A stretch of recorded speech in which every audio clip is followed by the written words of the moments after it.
You're listening to Seattle Real Estate Podcast. Hey everybody, I'm Sean Reynolds, the owner of Summer Properties Northwest, Reynolds & Kline Appraisal, and your host of this episode of the Seattle Real Estate Podcast. So we're the Seattle Real Estate Podcast, so sometimes we talk about real estate. And what I try and do is not make it so specific that only real estate brokers tune in or only mortgage people tune in.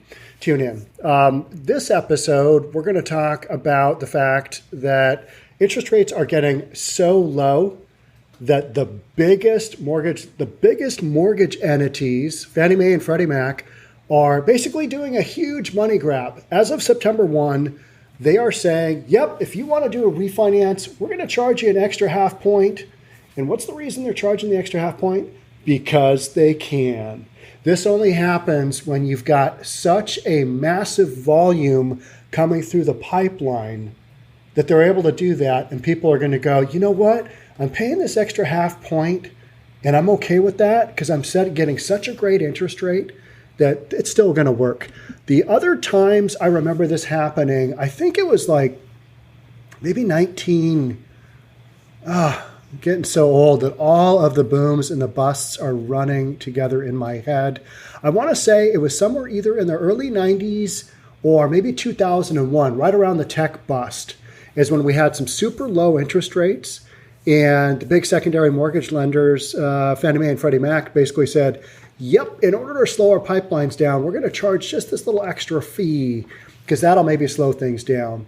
And in this case, what I think you're going to see this fall is you're going to see a massive refinance boom. We've got one going on already. One is happening right now for sure.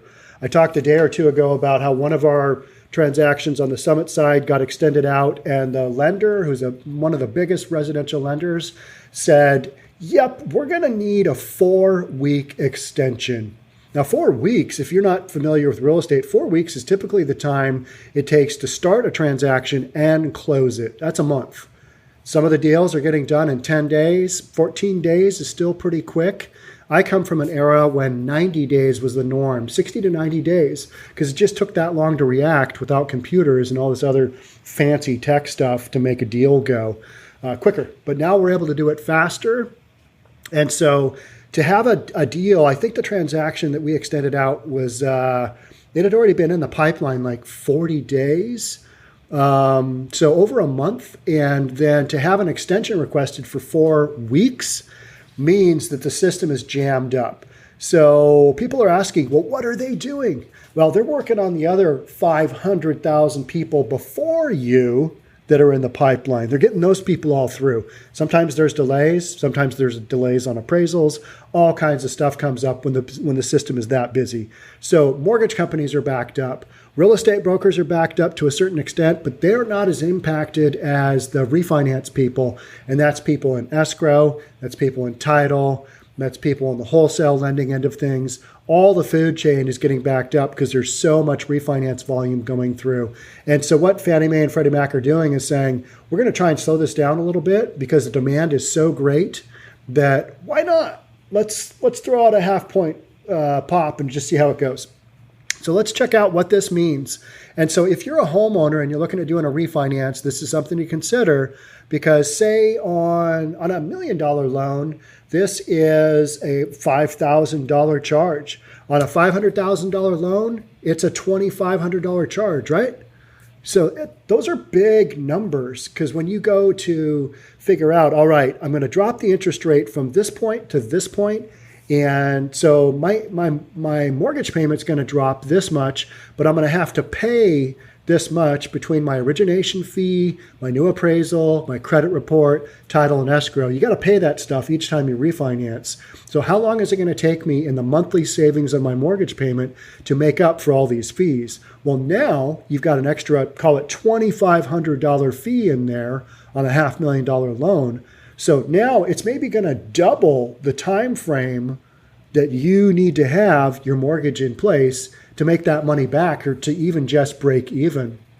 And so what Fannie Mae and Freddie Mac is saying is we've got so much business coming through that we don't care if we're going to overcharge you. Here's the deal. If you want it, great. If you don't, well, maybe we'll catch you on the next one. So let's jump on and see what's going on. So this is from Yahoo Money. And this is Dara Singh. She's a reporter. Homeowners will face new refinancing fee starting in September. Borrowers who rushed in droves to capitalize on low mortgage rates are in for a new surprise. Oh boy, do we like surprises or do we not like surprises? In the business world, we don't like surprises. The stock market doesn't like surprises. No one surprises.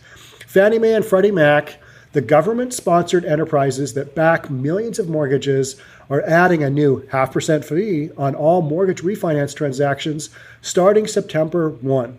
The news comes as the rate on the 30-year fixed mortgage is just off its all-time low at 2.96%, according to Freddie Mac.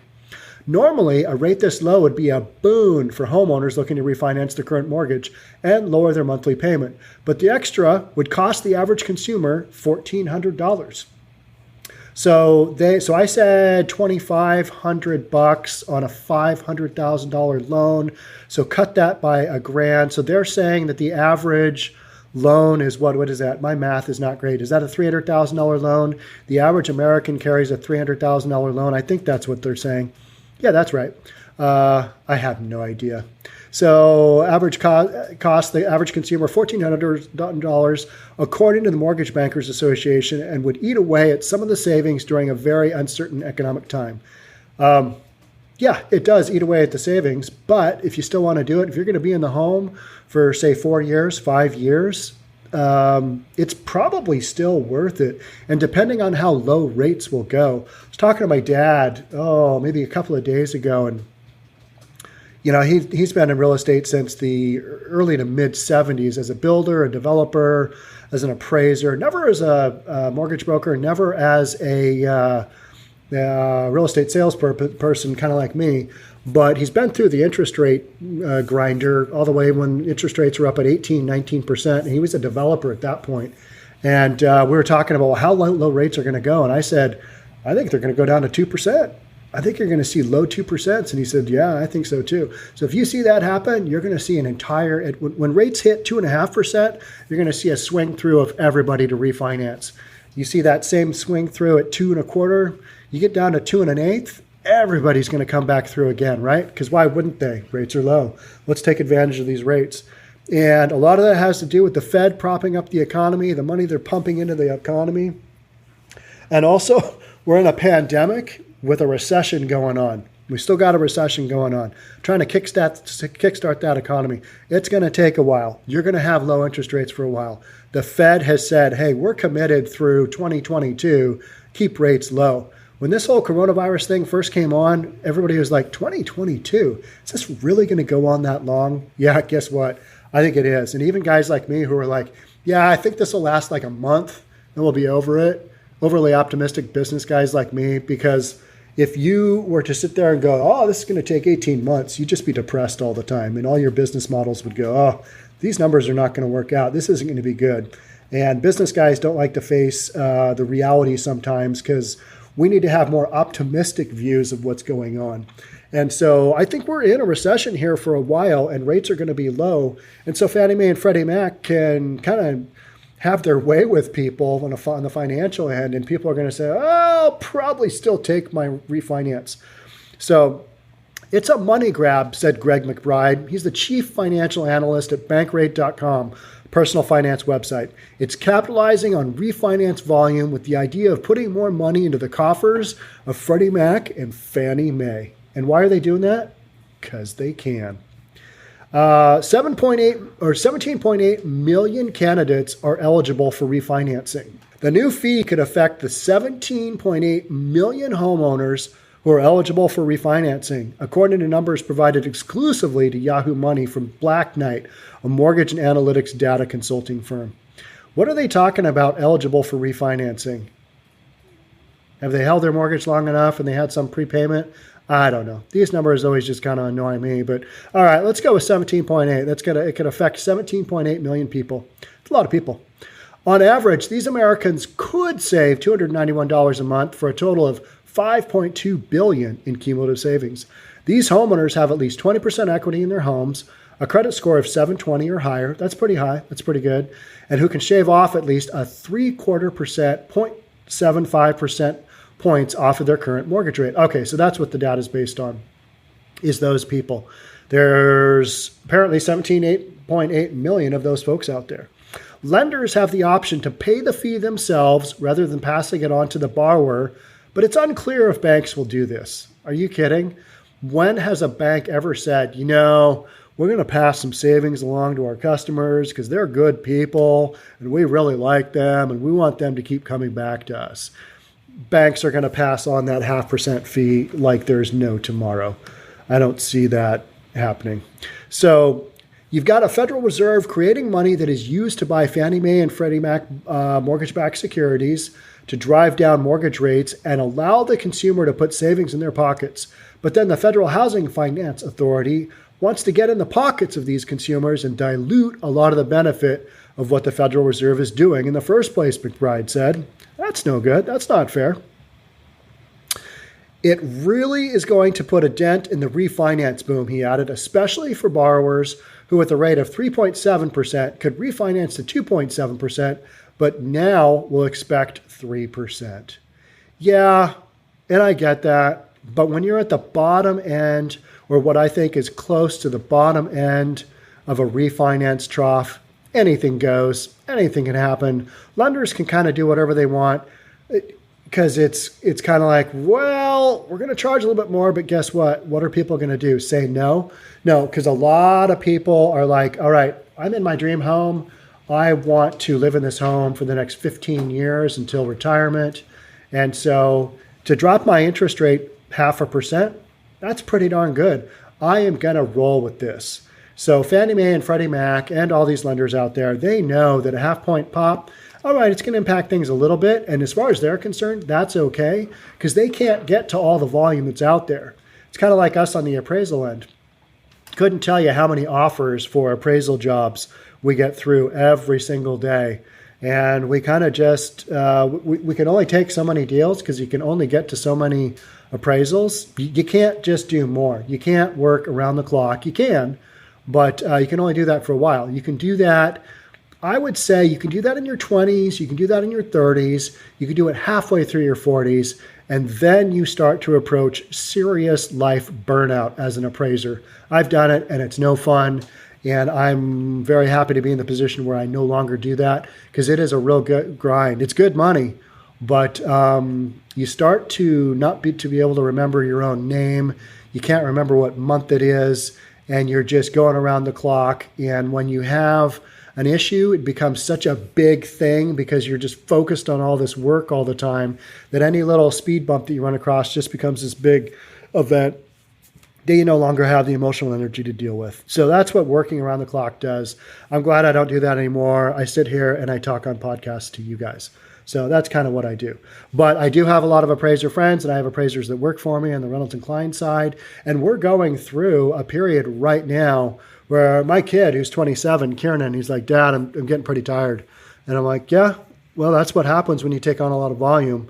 And I remember one run, I think it was in 1994, maybe 1993, we had some kind of drop in rates. I can't remember, but we had an 18-month period where I didn't take any vacations, basically worked 7 days a week just to keep up with volume. And that's just kind of the way life was as an appraiser for a long, long time. That was really grinding it out. Now, what you can do is you can put away some money and you can buy a cool house. You can do some investing. You can do stuff that you wouldn't be able to do normally because as an appraiser, it's an up and down thing, just like real estate sales, just like being a developer, anything else in the food chain. You can put some money away because real estate is a feast or famine deal. And what's so interesting right now is we've got all these kids, and I call them kids. They're kids in their Well, I've got a handful that are like late teens, but most of them are 20s and 30s who have never experienced a real down market. And a down market is where you've got 2, 3, 4 years of just, not good. So we've come out of the Great Recession. And if you started after the Great Recession, then things have been golden for you. But at some point in time, the market will slow down. I have no idea when that'll be. I've been saying it's going to happen. This is the year it slows down. I've become that old guy. The sky is falling. The earth is crashing. What's going to go on? What's going to happen? Is this the year that our property values tank 15% just because they probably should? Keep saying that stuff, and what keeps happening? We keep going up 5%, 8%, 12%, 3%, 5%, 8%. That just keeps happening. That just seems to be, we jokingly call it a 15-year super cycle. Is that what's going on? It's happening. So at some point in time, though, we will have a slowdown. Just have to. I've been saying that exact same thing now for like 5 years. And everybody keeps asking me, when's it going to slow down? I just keep saying, I don't know. At some point, it will. But for right now, we're at that point with interest rates that Fannie Mae and Freddie Mac, the biggest secondary entity out there, is saying, yeah, let's throw on that 0.5% bump. You guys are all just going to take it. You're going to take it and you're going to say, thank you. And they're saying that basically to everything, banks included. So not only is it homeowners and buyers, I guess it's existing homeowners, because buyers, this doesn't count because that's a purchase loan. And this is just with refinances as far as I go. If I'm getting that wrong, if somebody in the mortgage world could let me know in the comments on YouTube, that would be awesome.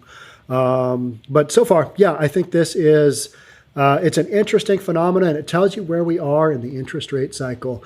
The big entities are saying, yep, rates are going to stay low and they're going to keep going low here for a while. So we hope you like your 0.5 point extra pop that you're going to have to pay. You guys can just deal with that as you do.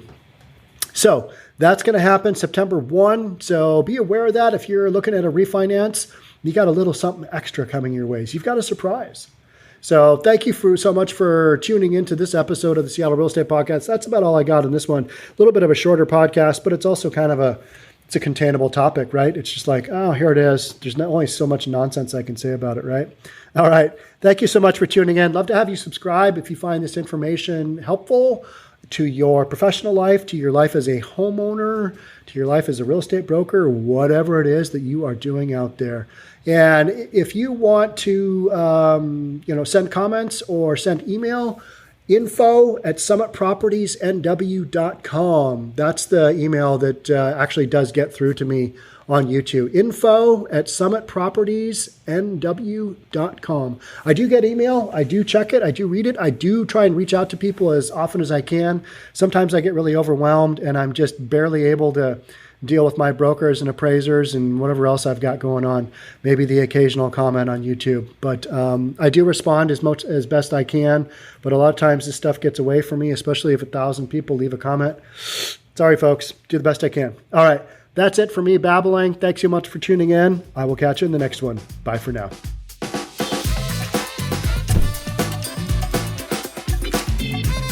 Don't forget to subscribe to our channel and hit the notification bell so you'll know when our next video is out.